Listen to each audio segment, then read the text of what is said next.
છે ભીમશિલા, દર્શન કરી લો બધાય. બાढ़ આવી હતી ત્યારે આ પથ્થર થી તે પાણી રોકાણું હતું. ભીમશિલા છે.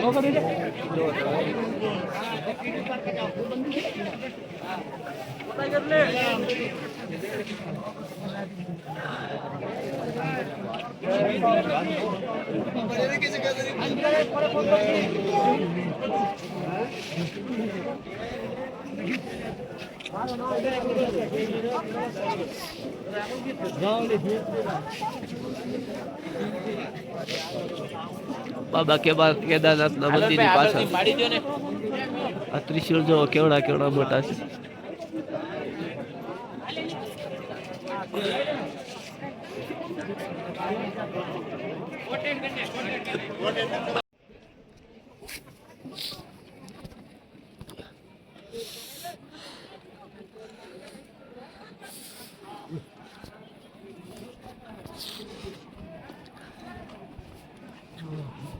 તો આવી ગયા સ્વર્ગમાં.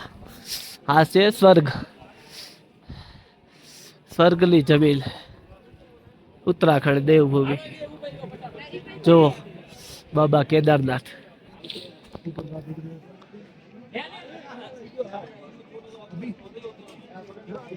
સુકૂન.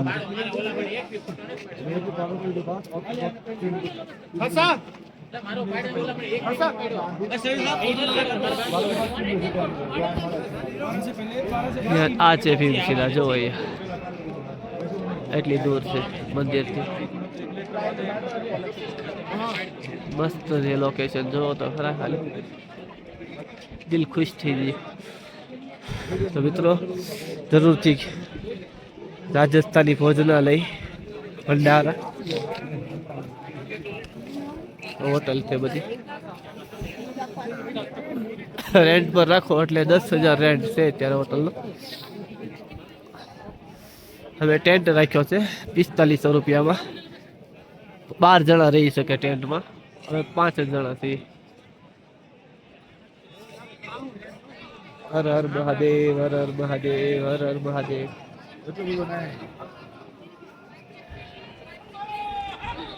ચલો મિત્રો હવે થોડા ફોટા પાડી લઈએ. કેદારનાથ મહાદેવની આરતી. અત્યારે અમે આરતીના સમયે પહોંચ્યા છીએ અને વરસાદ ચાલુ છે ધીમો ધીમો. મહાદેવની આરતીના દર્શન કરી લે. મને શરદી થઈ ગઈ છે એટલે સોરી મિત્રો.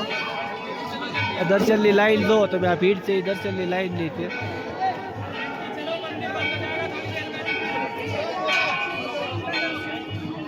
देखिए महादेव महादेव महादेव.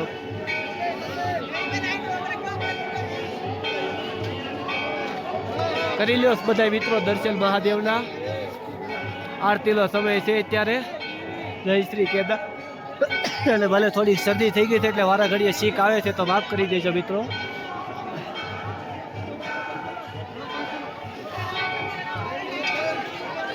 અત્યારે વરસાદ ચાલુ છે ધીમો ધીમો અને આવો નજારો છે કેદારનાથનો અત્યારનો. જુઓ આરતીના સમયે પહોંચ્યા છે અત્યારે. હર હર મહાદેવ બધાને. તો મિત્રો મહાદેવના દર્શન કરી લીધા. કાલ રાતે ઊભા હતા 11 વાગ્યાના લાઈનમાં ઊભા હતા. અત્યારે 9 વાગ્યા દિવસે વારો આવ્યો.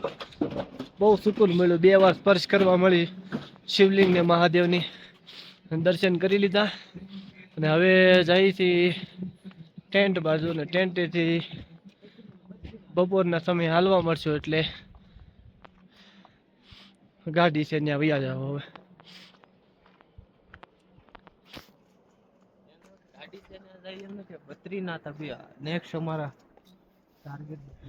તો મિત્રો કેદારનાથના દર્શન થઈ ગયા છે બાબાના.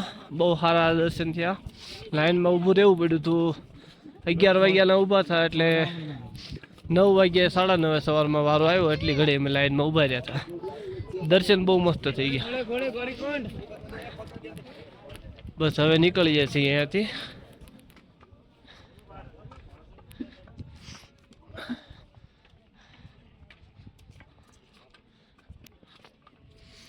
જઈશી ગૌરીકુંડ. ગૌરીકુંડથી પછી એની આ લોકોની ગાડી હોય એમાં બેસીને જવાનું સોનપ્રયાગ. ત્યાં અમારી ગાડી પડી છે. સોનપ્રિયા રૂમ રાખીને એક દિવસ આરામ કરી પછી નીકળવાનું છે તુંગનાથ અથવા બદ્રીનાથ મહાદેવના મંદિર જ લેવાના છે.